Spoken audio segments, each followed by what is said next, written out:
The year was 2187, and humanity had finally done what generations of scientists and dreamers had hoped for. They had built a ship that could travel faster than light. The vessel was called the USS Horizon, and it was the pride of the United Earth Space Command. It was not a warship because humanity did not think it needed warships. It was a ship of exploration built to carry humans to distant stars and discover what wonders waited for them in the vast darkness of space. Captain Daniel stood on the bridge of the horizon and watched the stars stretch into lines as the ship jumped into faster-than-light travel. He was a tall man with gray hair at his temples and calm brown eyes that had seen much in his 52 years of life. He had spent 30 years in the space service and had commanded everything from small patrol boats to orbital stations, but nothing had prepared him for this moment. He was about to take humanity to another star system for the first time in history. His executive officer, Lieutenant Commander Lisa Grant, stood beside him. She was younger than him by 20 years with sharp green eyes and red hair pulled back in a tight bun. She had graduated top of her class from the Naval Academy and had requested this assignment because she wanted to be part of something historic. She checked her instruments and reported that all systems were functioning within normal parameters. Chief Engineer called up from the engine room to confirm that the faster-than-light drive was stable. He was a heavy-set man with thick arms and a voice that carried through the ship even without the communication system. He had built half the systems on this ship with his own hands, and he trusted them completely. The journey to Alpha took 3 days. When the horizon dropped out of faster-than-light travel, the crew gathered at the viewports to see what no human had ever seen before. A new star burned in the blackness ahead of them, surrounded by planets that had never been touched by human feet. Captain allowed his crew a moment to appreciate the sight before ordering them back to their stations. They had barely begun their initial scans when the sensors detected something unexpected. A ship was approaching them. It was not a human ship. It was something else entirely. The vessel was enormous and elegant with smooth curves and a hull that seemed to shimmer with an inner light. It was beautiful in a way that made the angular human ship look crude and primitive by comparison. Lisa Grant reported that the alien ship was 3 times the size of the Horizon and was emitting energy signatures that their instruments could not fully interpret. Captain ordered the crew to remain calm and prepare for first contact. This was the moment humanity had dreamed of for centuries. They were about to meet another intelligent species.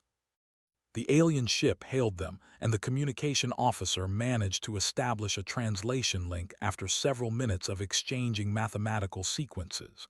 A face appeared on the main. It belonged to a being with silver skin and large dark eyes set in a narrow face. The creature wore robes of deep purple and carried itself with an air of absolute authority. The alien introduced himself as High Prefect of the Dominion. He spoke in a voice that was cold and precise like the ticking of a machine.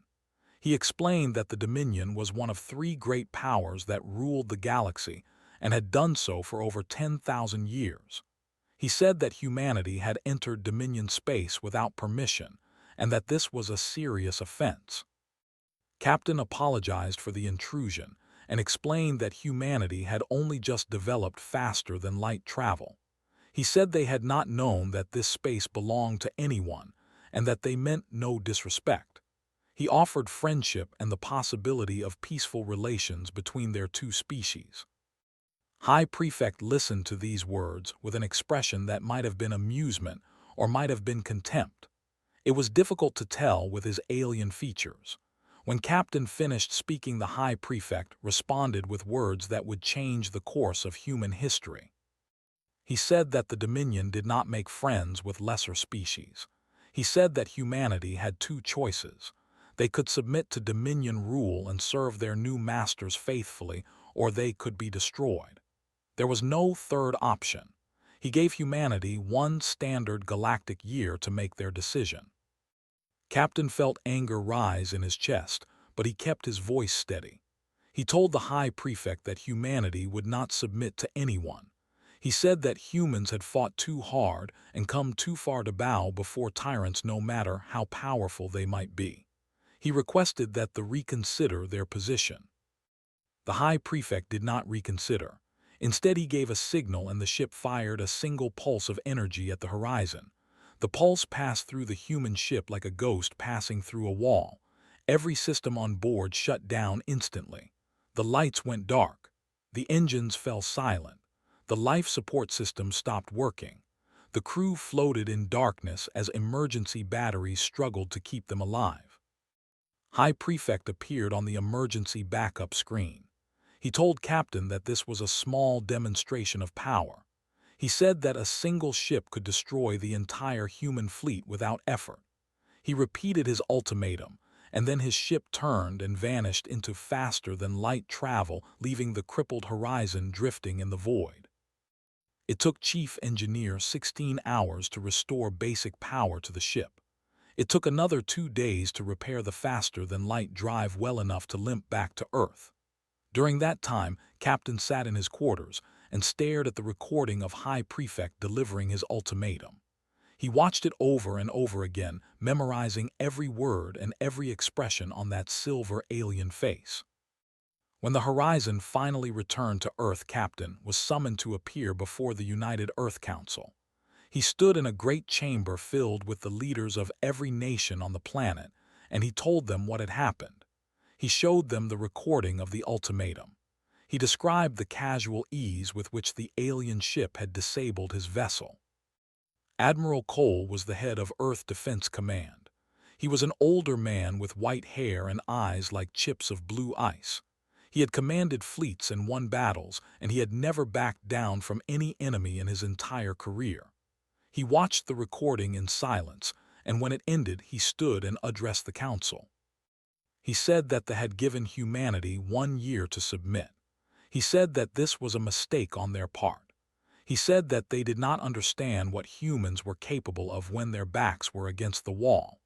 He looked around the chamber at the assembled leaders of Earth and spoke the words that would define the future of the human race. He said that humanity would not submit. He said that humanity would not surrender. He said that humanity would arm for war. And he promised that when they returned they would find not a cowering species ready for subjugation, but a wall of fire and steel that would teach them the true meaning of human defiance. The council voted unanimously to support Admiral Cole. Earth began to prepare for war. The news of the ultimatum spread across Earth like a wildfire burning through dry grass. Every screen on the planet showed the recording of High Prefect delivering his demands. Every person on Earth heard his cold voice telling them to submit or die. For a single day, the world held its breath in shock and fear. But on the second day, something remarkable happened. The fear transformed into anger, and the anger transformed into determination. Admiral Cole established a secret military initiative called Project Thunderbolt. Its purpose was simple. Humanity needed weapons capable of fighting the galactic superpowers, and they needed them within 1 year. The Admiral gathered the greatest scientific minds on Earth and told them that failure was not an option. He told them that the survival of their entire species depended on what they created in the next 12 months. Dr. Carter was chosen to lead the Weapons Development Division. She was a physicist from the Massachusetts Institute of Technology with 3 doctorate degrees and a reputation for solving impossible problems. She was 45 years old with dark hair streaked with gray and eyes that seemed to look through people rather than at them. When Admiral Cole told her what he needed, she did not hesitate. She gathered her team and got to work. The first thing Dr. Carter did was study the recording of the attack on the horizon. She watched the energy pulse disable the human ship, and she analyzed every piece of data that the sensors had captured before they went offline. She realized something important. They used energy weapons because energy weapons were elegant and sophisticated.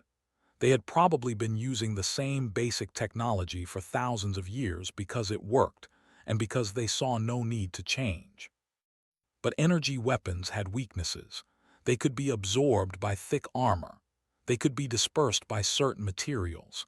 They required enormous power supplies to fire, And most importantly, they had never faced an enemy who understood kinetic warfare the way humans did. Dr. Carter proposed a different approach. Instead of trying to match energy weapons with human versions, she suggested they focus on what humans did best. Humans had been throwing rocks at their enemies since before they could speak. They had invented spears and arrows and bullets and missiles. They understood kinetic energy in a way that came from millions of years of evolution. Dr. Carter wanted to take that ancient knowledge and push it to its absolute limit. She designed the VII. It was a massive weapon that used electromagnetic force to accelerate a tungsten slug to 15% the speed of light. At that velocity, a slug, the size of a football, carried more destructive energy than a nuclear warhead. Dr. Carter calculated that a direct hit from a VII could punch through any known material, including the elegant hulls of warships. Admiral Cole approved the design and ordered immediate production. Factories across Earth retooled their assembly lines to manufacture components. Miners dug tungsten from the ground in quantities that would have seemed impossible a year earlier. Engineers worked around the clock designing power systems capable of feeding the hungry electromagnets of the new weapons. While Dr. Carter built, her another team worked on building ships to carry them. Shipyard foreman Henderson was put in charge of construction at the Luna Orbital Yards. He was a practical man with calloused hands and a vocabulary that consisted mostly of technical terms and profanity. He had built cargo ships and passenger liners and orbital platforms, but he had never built a warship.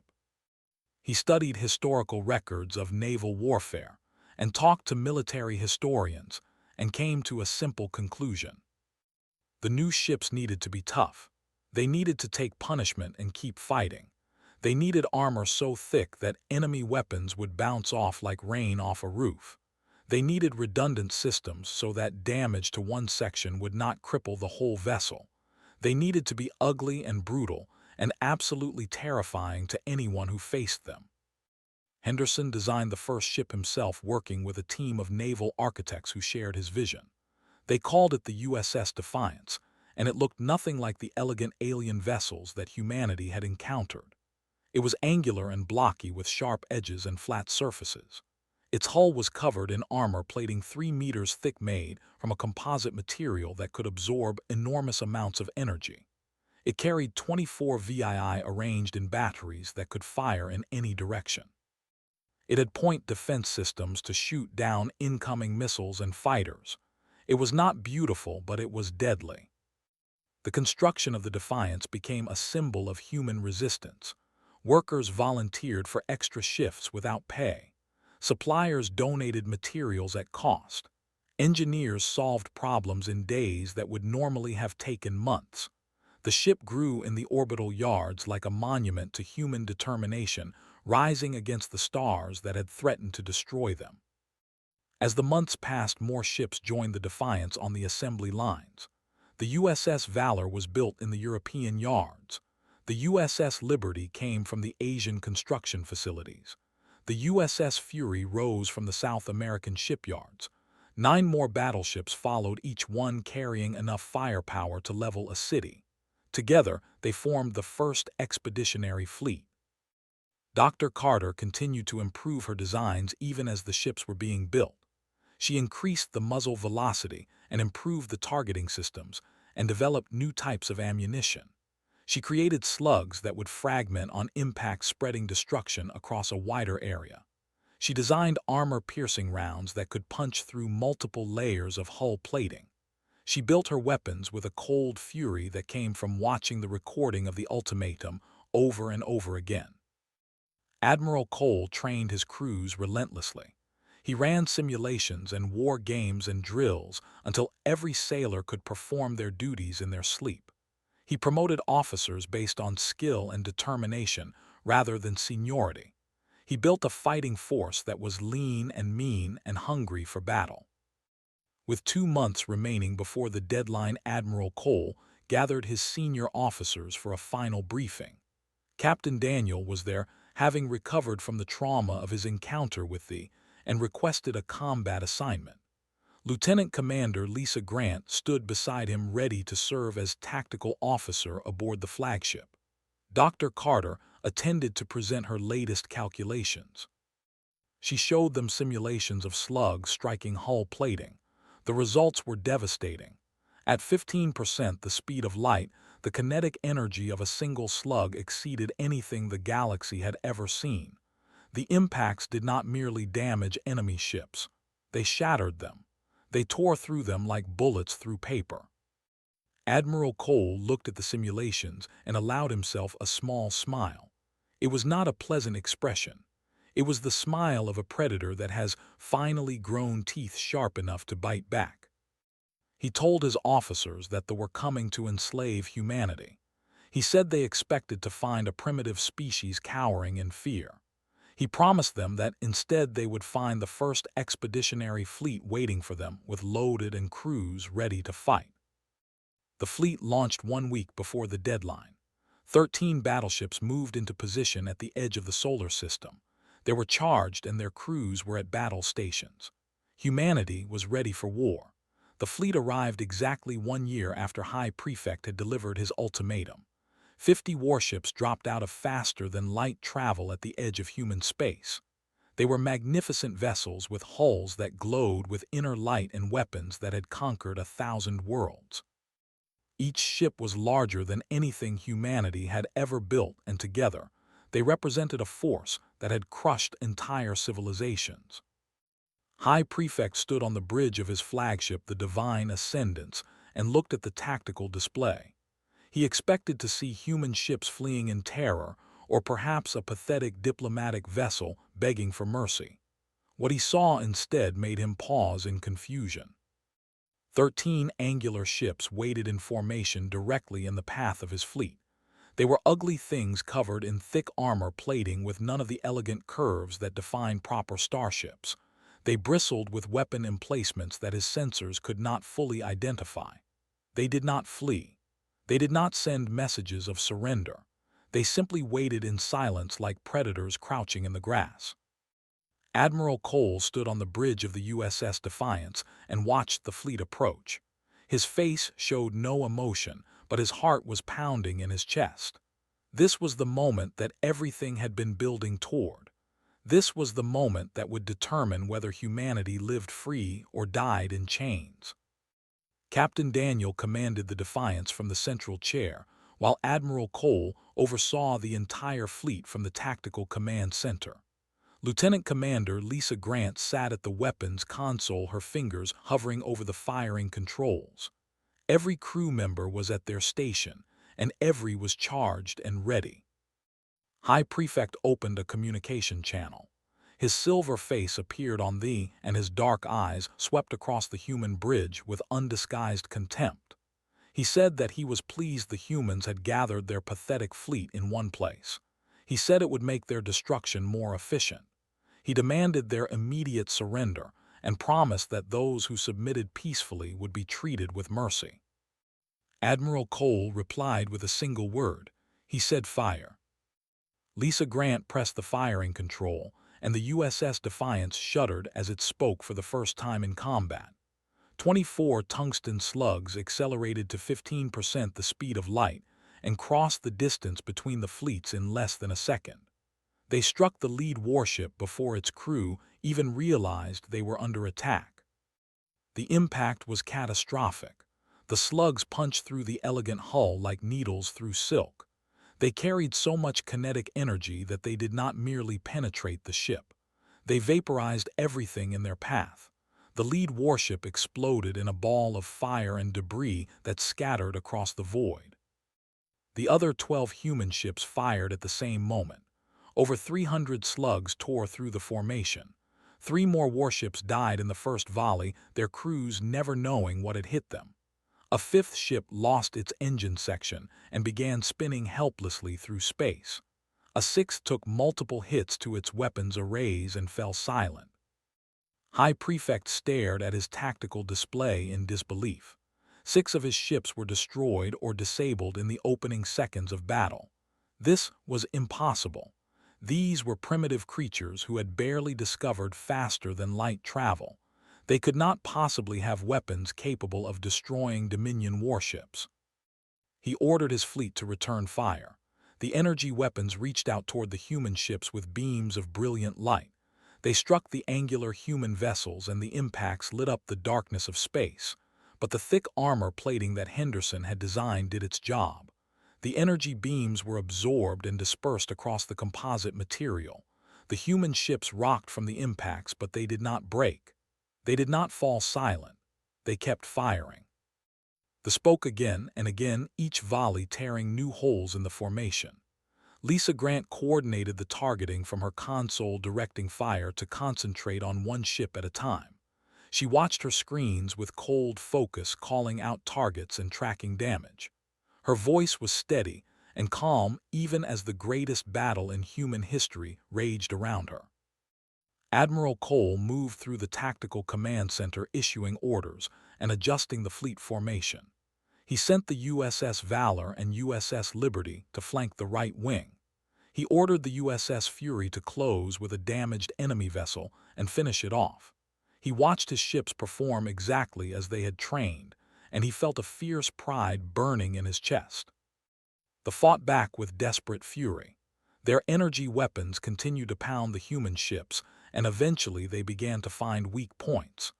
The USS Vigilant took a direct hit to its bridge and lost most of its command crew. The USS Resolute suffered a breach in its armor and began venting atmosphere. Both ships continued fighting even as damage control teams struggled to keep them alive. High Prefect realized that he was losing. He had brought 50 ships against 13, and he was losing.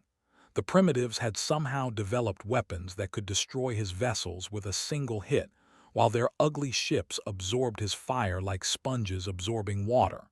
He made the only decision that made sense. He ordered his fleet to concentrate fire on the human flagship. 30 ships turned their weapons on the USS Defiance. Energy beams struck the battleship from every direction. The armor plating glowed red and then white under the sustained assault. Warning alarms screamed throughout the ship as systems began to fail. Captain gripped the arms of his chair and refused to give the order to retreat. Admiral Cole saw what was happening. He ordered all ships to focus fire on the flagship. If they could kill the enemy commander, the battle would be over. 12 battleships turned there toward the Divine Ascendants and fired together. The concentrated barrage struck the flagship like a hammer striking an egg. The elegant ship that had carried High Prefect across 1,000 star systems came apart under the assault. Its hull cracked and shattered. Its power core breached and exploded. High Prefect died without understanding how creatures he considered barely more than animals had defeated the might of the Dominion. The death of their commander broke the fleet. Ships began jumping to faster than light travel, fleeing the battlefield in chaos and terror. Some collided with each other in their haste to escape. Others were caught by human fire before they could complete their jump calculations. Of the 50 ships that had arrived to enslave humanity, only 19 escaped. Admiral Cole watched the survivors flee and allowed himself to breathe. The USS Defiance was badly damaged, and 2 other battleships would need months of repairs. But they had won. Against all odds and against an enemy that had ruled the galaxy for 10,000 years, they had won. He opened a channel to the entire fleet. He told his crews that they had just won the most important battle in human history. He told them that their names would be remembered for as long as humanity existed. He told them that the galaxy would never look at humans the same way again. Captain turned to Lisa Grant and saw tears streaming down her face. She was smiling through the tears, and her hands were still steady on the weapons console. She said that they did it. She said that they actually did it. Nodded and looked out at the debris field that had once been the most powerful fleet humanity had ever faced. He thought about that day 1 year ago when they had disabled his ship and left him drifting helpless in the void. He thought about the contempt in High Prefect's eyes when he delivered his ultimatum. He hoped the High Prefect had lived long enough to understand his mistake. He hoped the last thing that silver-skinned tyrant saw was the flash of human tearing his world apart. The first expeditionary fleet limped back to Earth as heroes. The war had only just begun, but humanity had proven something important. They could fight, they could win, and they would never submit to anyone. News of the Battle of Station spread across the galaxy faster than any ship could travel. Every species with access to interstellar communication heard about the small fleet of ugly human ships that had crushed 50 warships. Every government and every military commander studied the reports and tried to understand how a species that had only discovered faster than light travel 1 year ago had defeated one of the three great powers. The Dominion reacted with fury and shame. The loss of High Prefect and 31 warships was the worst military defeat in their history. Their leaders demanded revenge and began assembling a larger fleet to crush the upstart humans once and for all. But their confidence had been shaken. For the first time in 10,000 years, they faced an enemy whose weapons they did not understand and could not easily counter. The other two galactic superpowers watched these developments with great interest. The Collective was an ancient democracy of aquatic beings who lived on ocean worlds throughout the galactic core. They had suffered under aggression for centuries, losing worlds and people to Dominion expansion. When they heard about the human victory, they saw an opportunity. Ambassador was dispatched to Earth to make contact with these remarkable creatures. She was an elegant being with iridescent scales and large eyes adapted for seeing in the depths of alien oceans. She traveled in a diplomatic vessel, unarmed and alone, as a sign of peaceful intentions. Admiral Cole met Ambassador aboard the orbital station above Earth. He was accompanied by President Palmer, who led the United Earth Council. They received the ambassador in a conference room with windows that looked out over the blue planet below. Ambassador spoke of her people's history with the Dominion. She described the worlds they had lost and the lives that had been taken. She explained that they had never been strong enough to stand against the Dominion alone, but that they had never stopped hopping for a chance to resist. She said that humanity's victory had given them that hope. President Palmer asked what they wanted from humanity. Ambassador replied with a simple word. She said alliance. She said that together their two species might be strong enough to resist the Dominion and perhaps even liberate the worlds it had conquered. Admiral Cole was cautious. He pointed out that humanity barely had enough ships to defend its own territory. He said they could not afford to fight the entire Dominion across the galaxy.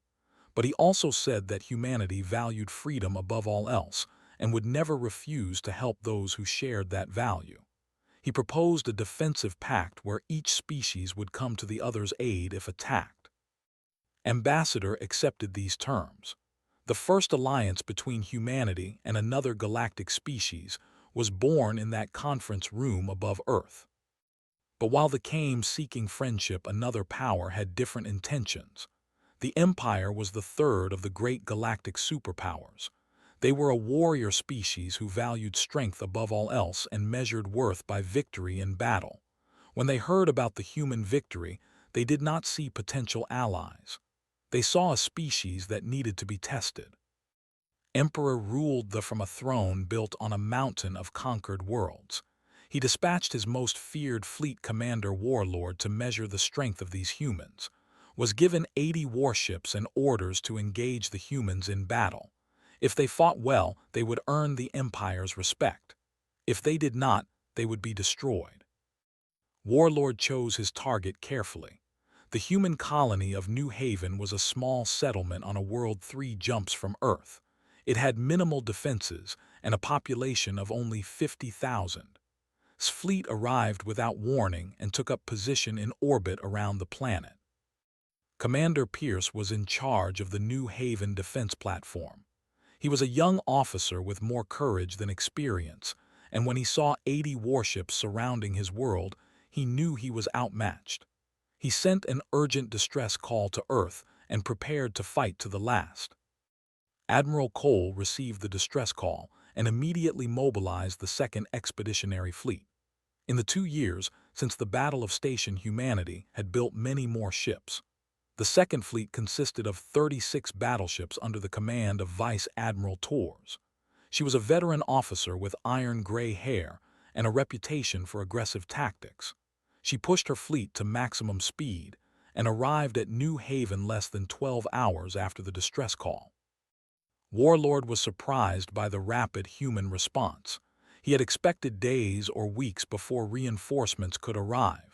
Instead, he found himself facing a significant enemy force much sooner than anticipated. He smiled at the tactical display. These humans were proving more interesting than he had hoped. The Battle of New Haven was brutal and costly. Warlord was a skilled commander who had won victories across 100 worlds. He did not make the same mistakes they had made. He kept his ships moving and spread his formation to minimize the effectiveness of concentrated fire. He probed the human defenses looking for weaknesses and exploited them ruthlessly. Vice Admiral Torres matched him move for move. She rotated her damaged ships to the rear and brought fresh ones forward. She used the planet's gravity well to limit maneuver options. She concentrated fire on enemy vessels that strayed too far from their formation. The battle raged for 6 hours. 6 human battleships were destroyed and 4 more were badly damaged. Thousands of sailors died in the cold darkness between the stars, but they continued to speak and ships continued to fall. For every human ship lost, 2 vessels were reduced to debris. Warlord watched his fleet diminish and made a decision. He had lost 43 ships and achieved none of his tactical objectives. The humans had proven themselves in battle. They had earned what he came to determine they deserved. He opened a communication channel to Vice Admiral Torres.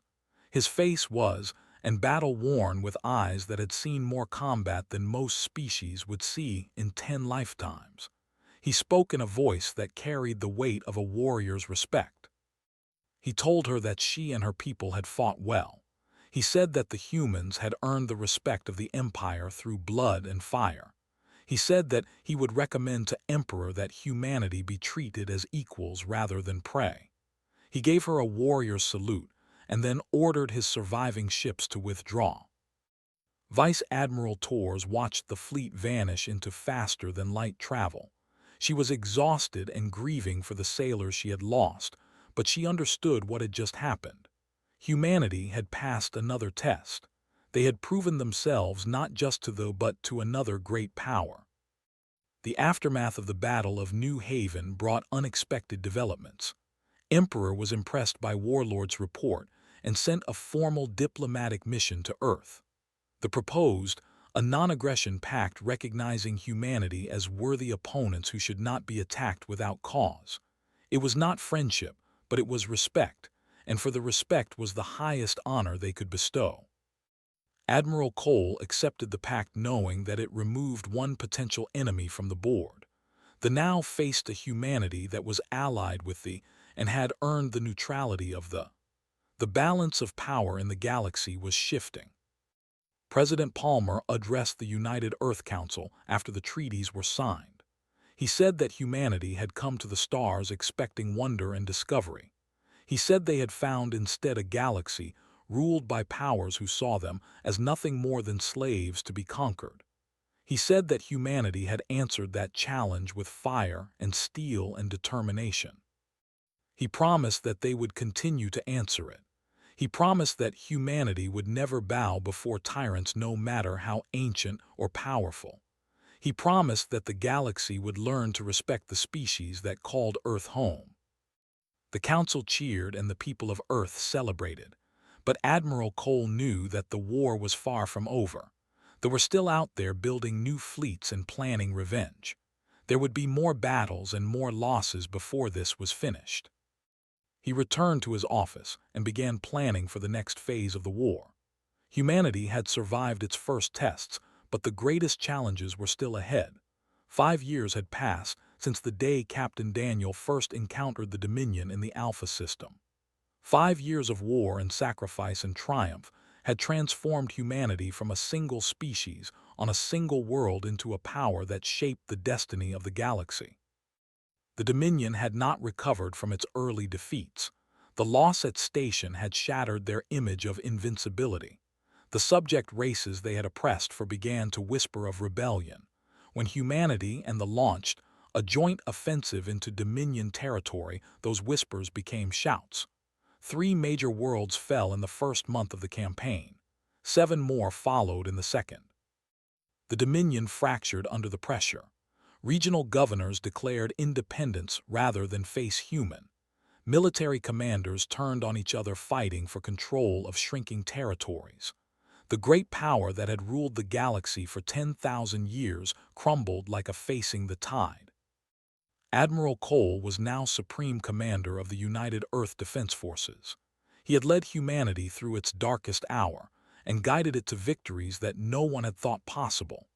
His hair had turned completely white, and his face carried new lines of age and responsibility, but his eyes remained as sharp and determined as ever.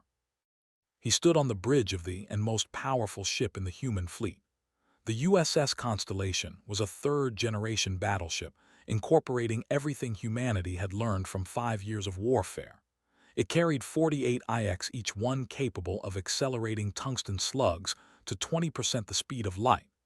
Its armor was a revolutionary composite that could withstand sustained bombardment from any known weapon. Its engines could outrun anything in the galaxy. It was a masterpiece of human engineering and a symbol of how far they had come. Captain Daniel had been given command of the Constellation. The man who had witnessed humanity's humiliation at hands now commanded the most powerful warship ever built. He stood beside Admiral Cole on the bridge and looked out at the fleet assembled before them. 200 battleships formed the core of the armada. Each one was a fortress of metal and firepower crewed by sailors who had trained for years and fought in battles across the galaxy. 500 cruisers supported them along with countless frigates and destroyers and support vessels. It was the largest fleet humanity had ever assembled, and it represented only a fraction of their total military strength. Dr. Carter arrived on the bridge to present her latest achievement. She had spent the last 2 years developing the X, and it was finally ready for deployment. She showed Admiral Cole the test results, and he studied them in silence. The X accelerated its slugs to 30% the speed of light.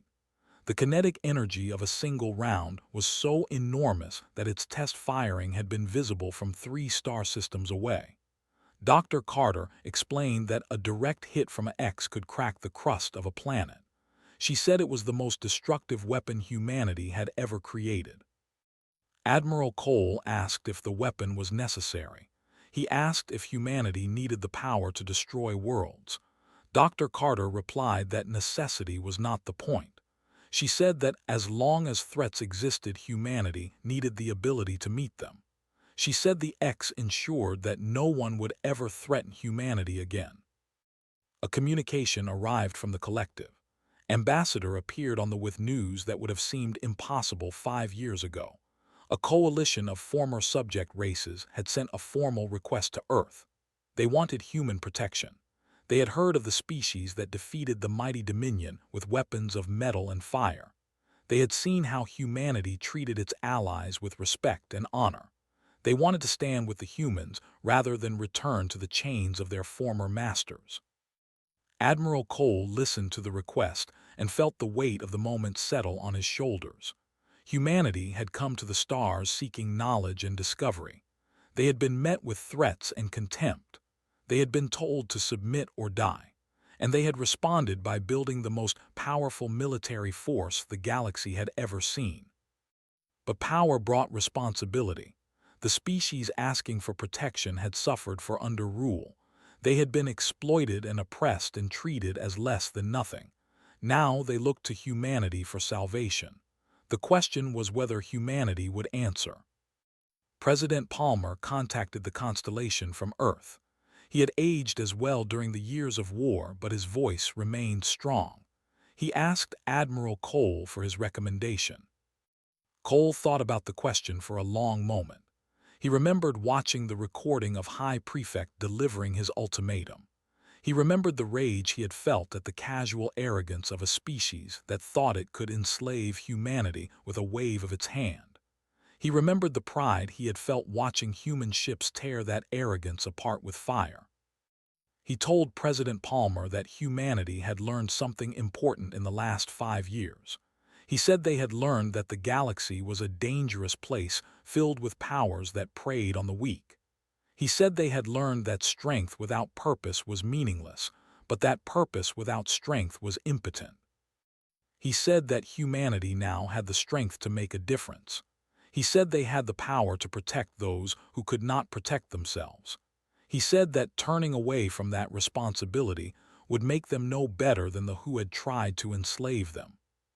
President Palmer agreed. He authorized Admiral Cole to extend human protection to the coalition of former subject races. He announced that any species that wished to live free could count humanity as an ally and a friend.